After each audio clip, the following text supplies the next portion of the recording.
What's up, everybody? Welcome back to Twisted Lyf TV. I am Poetry. You are here for PNTV. That's Poetry's News and Twisted Views. Haven't done one of these in a while. Last one I did was doing a live stream, which a lot of people didn't come to. So y'all might have missed some stuff. But anywho, I'm going to do this one real quick, hopefully. I am eating on camera because I just made my breakfast. I'm running out the house a little bit close on time. I got me a nice egg, spinach, bacon and cheese sandwich on a Pepperidge Farm onion bagel. Baby, love it. So y'all all this goodness up in there. See all that goodness and got the onions all in the back. So let me get into it, y'all. Y'all know I like to keep my PNTV mainly about TV news. The shows that we do on this channel. I try not to get into any other subject matters like I used to do. So I will not be speaking on Lil Nas X video. However, other than saying the video itself took some creativity to put together, I don't think that it should have been an insult to anyone's religion. Two, I thought that by him actually starring in every role in the damn video, on top of directing it at the same time, took some skill and genius. I mean, for him to be so young in age and to be able to actually pull off a video such as that took some genius. Lil Nas X is doing a lot of shit behind the scenes that most of these rappers ain't even thinking about doing. Y'all know he performed a whole concert on Roblox platform. It's a video game platform. 18 million viewers in the middle of a damn pandemic, all on a video game platform, a live concert. The boy has some talent. He has some genius up in there somewhere. Whether you agree with his methods or agree with the video or whatever. However, a lot of the people that I'm seeing, the comments I'm seeing, y'all really are responding to the video in the way that he expected. The whole point of his video is to say, I don't give a fuck what you think about me. I need to find out who I am. You know, I've listened to all your stories and all of your depictions of who I'm supposed to be as a person. Okay, so this is my journey. And by people steady criticizing him about what they think his beliefs are, this, that, and other, y'all are basically just, y'all the people he's speaking to in the video. That's pretty much what I'm going to say. Okay, next up, y'all know Michael Strahan is now on TV. He's a talk show host. And Michael has been famous not just for his athletic career, but for his gap in his teeth. Now, I never have thought that he was an unattractive man because of the gap. Sometimes the gap on people are sexy. Sometimes, I ain't gonna say all the times. Sometimes the gap on sexy people. Sometimes, other times the gap on people is just like you got a wide ass gate in your mouth. But still, Michael Strahan's gap was not unattractive to me. He was like, okay, he cute, right? However, I'm not into like football field type of dudes. I like abs and I like nice legs, but I ain't really gotta have a thick neck and a thick arms. You know, they cute to look at, but that's not really my stilo as far as like attractiveness, like I want to get with him type of person. That's my only thing about him in that aspect. Well, after all these years of life, Michael has closed the gap. He didn't just close the gap, y'all. He went and got veneers on top of that. And I tell y'all, sometimes veneers make people's mouth look like horse teeth. The veneers are so much bigger than your regular teeth because they put them on top. of your regular teeth. It's not like they pulling your teeth out and replacing it with a fake one. You know, you get the little fake tooth put in you. They can screw that in your gum line and stuff like that. He didn't do that. He got actual veneers. This is where they cap your real teeth. It's basically like a crown, so to speak. And so he even got veneers. And to me, he looks happier. His smile was much bigger. It's something that he said he's always wanted to do in life. Maybe I'm just used to the gap. Maybe I'm just used to the gap. But I don't like the way the veneers look. I didn't like the way the veneers looked on Keisha Cole. I don't like the way the veneers looked on Michelle. Kate Michelle. Who else got veneers? It's a lot of actors out here. I think Denzel ended up getting veneers, something like that too. It's because they kind of look like dentures, you know, because of the space that they have to cover. But he looks happy. He looks happy, and you know, Twitter's like 50-50. Only, you know, most black people are like, damn, you got rid of the gap. Of course, a lot of people who have gaps, who looked up to him as being somebody in the public spotlight that was proudly boasting their gap, feels a lot of kind of ways. They feel a lot of kind of ways, y'all. I'm gonna take a bite of my sandwich.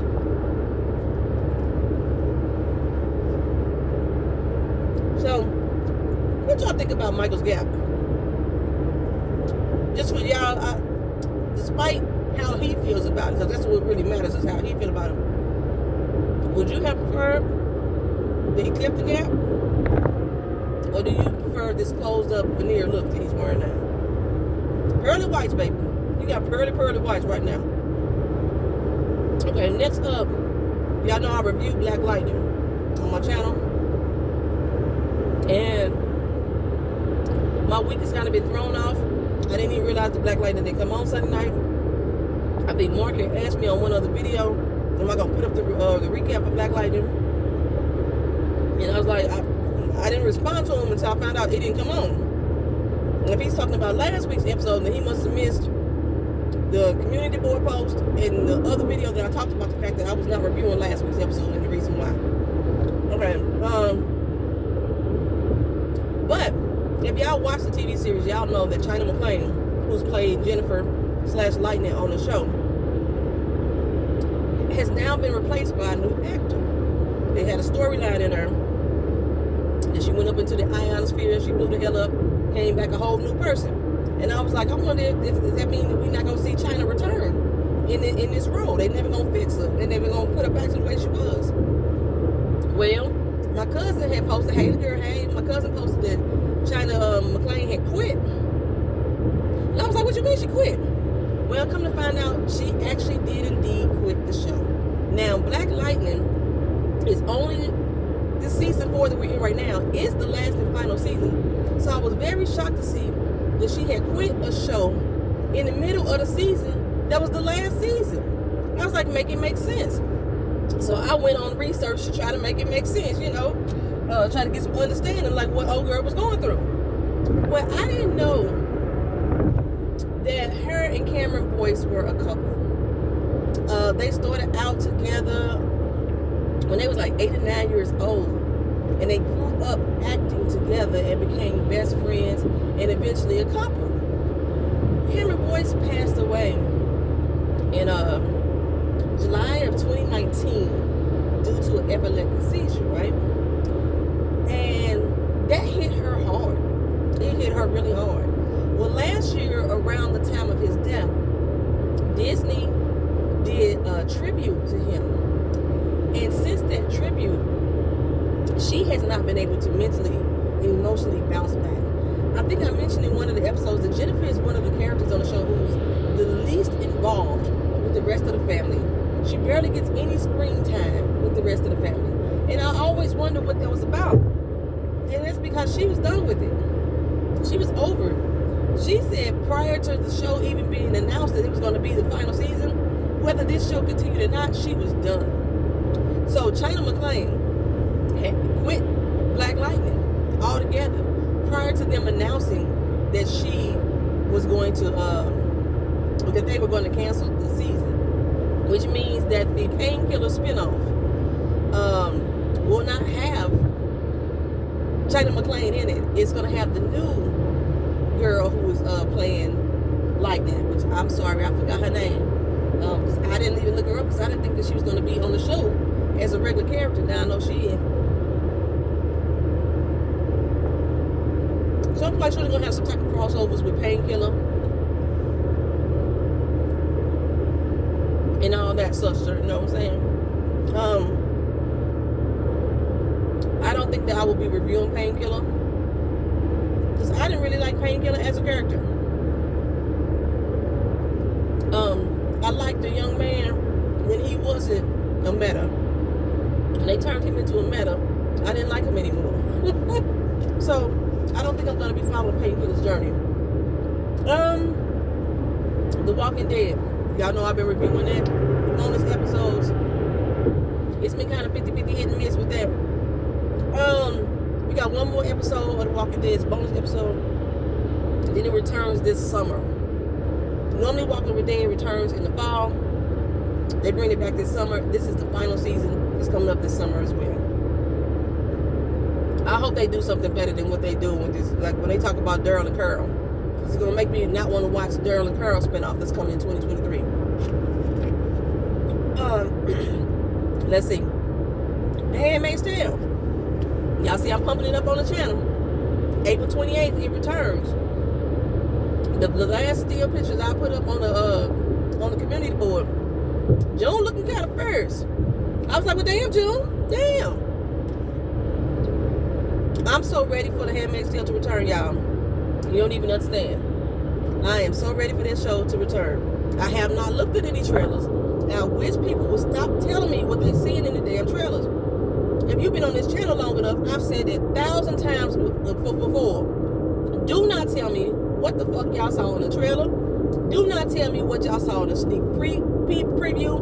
And that's not just for Handmaid's Tale. That's for any show that I watch. Somebody, I can't remember who it was, just recently did it. They was like, yeah, I saw in next week's episode. Don't tell me that. The only way I see next week's episode is if I forget to walk away from my TV or turn the TV off or turn the channel off when the damn show ends. I hate to see what's going on next week. Don't do that, please. Please. Please. Please. Okay? That's the last fucking time I'm going to say please. Okay. Ready to Love. It officially returns April 2nd. They just started promoting the show last week. Like, Kamisha Reviews was putting up little clips that she saw off the commercial TV she recorded on her phone. She put up that little PowerPoint presentation that was fucking horrible. No, that wasn't her. That was Love or Somebody. Love or something. Ready Lovers or something like that. Put up that weak-ass PowerPoint presentation of who the cast members was.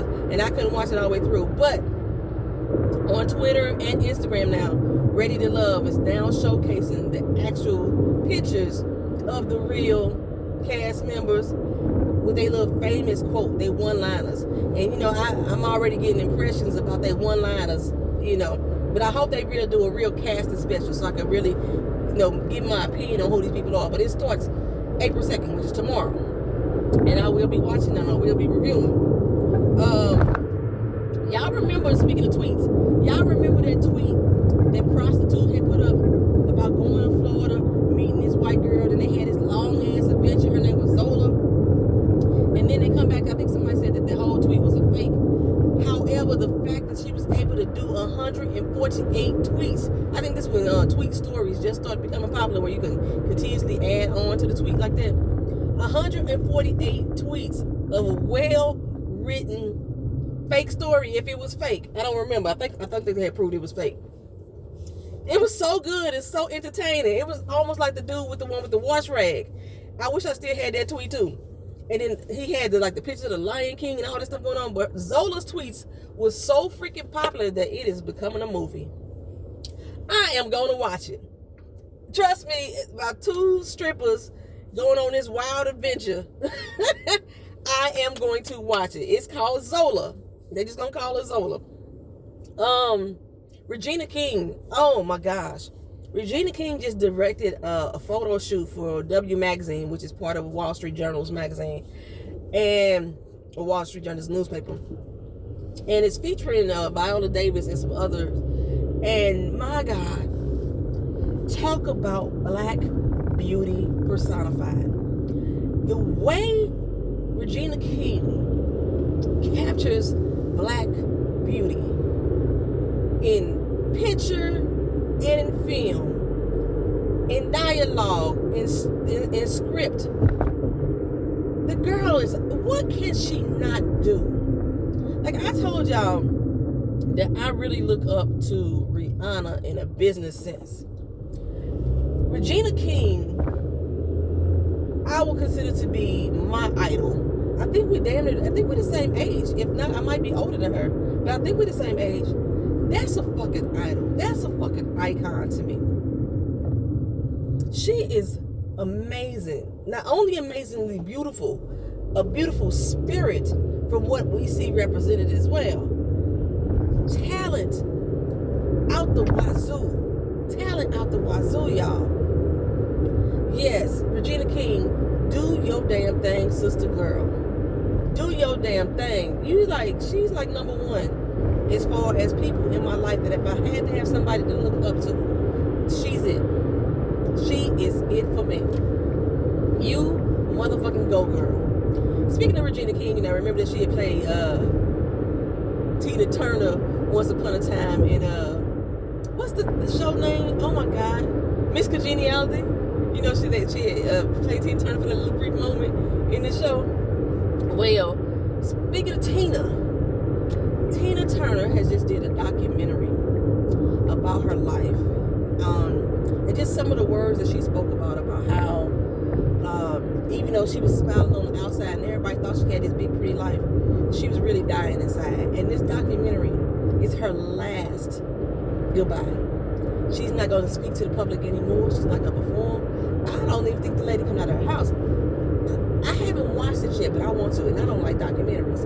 But I am very intrigued with Tina Turner because my family knew her. My grandma used to perform with them. You know, they used to open up for Ike and the Turnette. Ike and the Turn. The Ikeettes. Ike and the Ikeettes. They used to open up for them. My aunt Barbara was like real cool with her, you know, when she moved to St. Louis. So yeah, my family has some history with her, so her life has always been interesting to me. So I want to watch this documentary. I want to watch it. But I would be remiss to say that I'm not concerned. I'm concerned as fuck for her. If you sitting here doing a whole documentary and saying this is going to be the last time, this is your farewell to your friends, your farewell to your fans, that makes me concerned about her mental state of being. I hope somebody is out looking out for her and watching her. You know how every time one of our elders in the black community pass on, everybody be like, hey, anybody check on such and such? Somebody check on Tina Turner, like for real. I'm deeply concerned. But I'm gonna watch that documentary. Now the documentary that I'm not gonna watch is the Aretha Franklin one. The 4-day event, I heard it's really good. Cynthia Erivo is playing Aretha. Cynthia Erivo can sing her motherfucking ass off. But Cynthia Erivo has been known to say very disparaging things about black Americans. And the fact that she's getting so many roles playing these iconic black Americans, you know, kind of sits sideways with me. Like, I wish she was one of the people to just shut the fuck up. Because she's so fucking talented. She could sing her motherfucking ass off. Y'all remember when I flew to New York to go see Dreamgirls, The Color Purple on Broadway? She was the one who was the leading role. Killed that shit, yo. You know what I'm saying? The girl could fucking sing. But I'm not going to watch it. I'm still going to wait on the J. Hud version of Aretha Franklin. It was supposed to come out at Christmas, then they pushed it back to December. Now they said it's coming out in the summertime. That's the version I'm waiting on. That's the one, you know, that Aretha approved. She wanted J. Hud. Actually, she wanted Halle Berry. But I'm waiting on the J. Hud version of that. And J. Hud was in that same Color Purple too. It was J. Hud and Cynthia together. And I kept saying that Cynthia outsang J. Hud. I did. I said she outsang her ass in that damn Broadway musical. That's interesting now that we got Cynthia doing a Aretha Franklin documentary and J. Hud was supposed to be in the movie. And both of them was like, they was very in deep competition in that Broadway musical, especially when it came to getting awards and stuff. I think Jennifer Hudson got one, and the rest of the cast didn't. A Tony Award or something like that.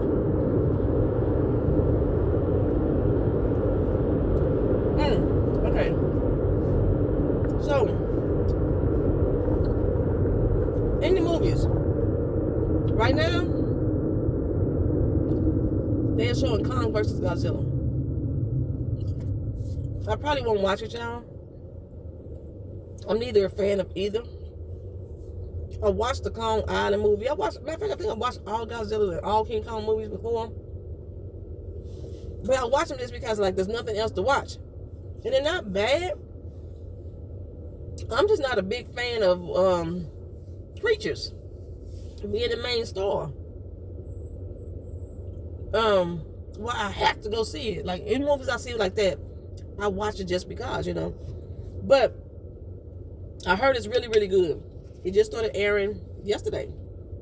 So if y'all want to see Kong, I think it's Godzilla versus King Kong is the name of it. Y'all watch that. It's out right now. What else I got? The only other movie that I'm waiting to see is Mortal Kombat. It's coming out April 23rd. I love the game Mortal Kombat. I love the first movie Mortal Kombat. I am waiting on Mortal Kombat to bring it on back. Oh, I told y'all I watched, if y'all wasn't at the live, y'all didn't know, the 4-hour Justice League movie by Zack Snyder. It's long as fuck, y'all. Long. And people who said that they didn't recognize the time, I don't know how y'all did it. I recognized the time. Every hour I was like, damn, it's still going. Damn, it's still going. However, the shit was good. Because the way, I swear, they had like 6 to 8 parts of the movie, is how they broke it down. After every part, I was checking time, like, fuck, how much longer we got to go? But each new part got much more intense than the one before it. So it was good to me. I will watch it again. You know, I will watch it again. But I would be a lie if I said I wasn't paying attention to the goddamn time, because I was. I wouldn't have been able to go to a movie theater and watch it. I wouldn't have been able to sit there still. Thank God I did it at home. Pause. HBO Max, that's what it was on. I think HBO Max is getting a lot of the movies that's in the theaters. I finally watched, I told you I finally watched Queen and Slim. I didn't like Queen at all. And I know my friend was in it, and I should have watched it a long time ago, because I was telling all y'all to watch it, but it just took me some time to get to watch it.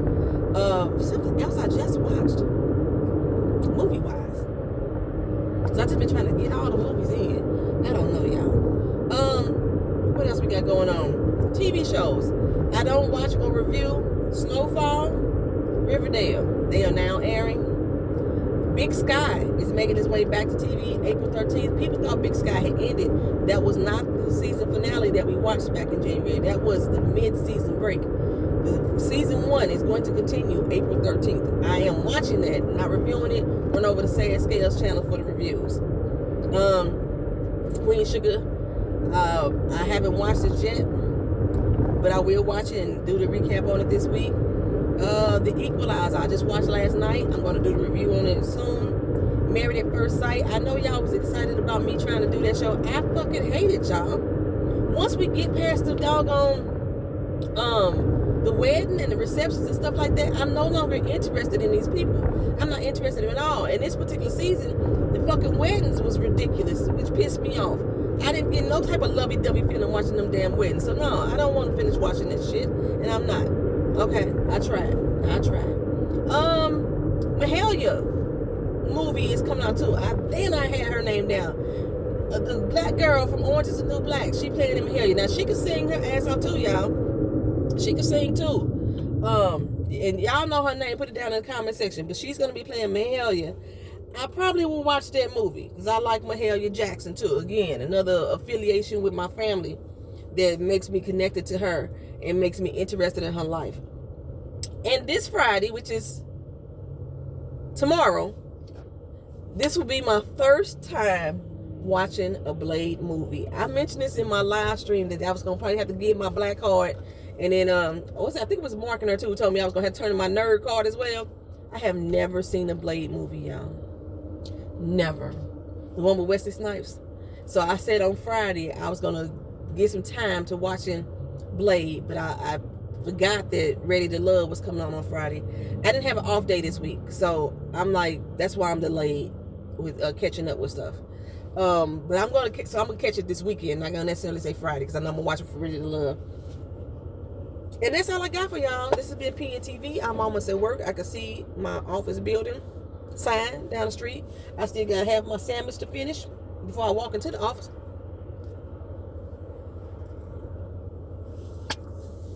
And thank y'all for watching. Thank y'all for always being here. This has been Poetry's Twisted Lyf. PNTV, Poetry Dudes and Twisted Views.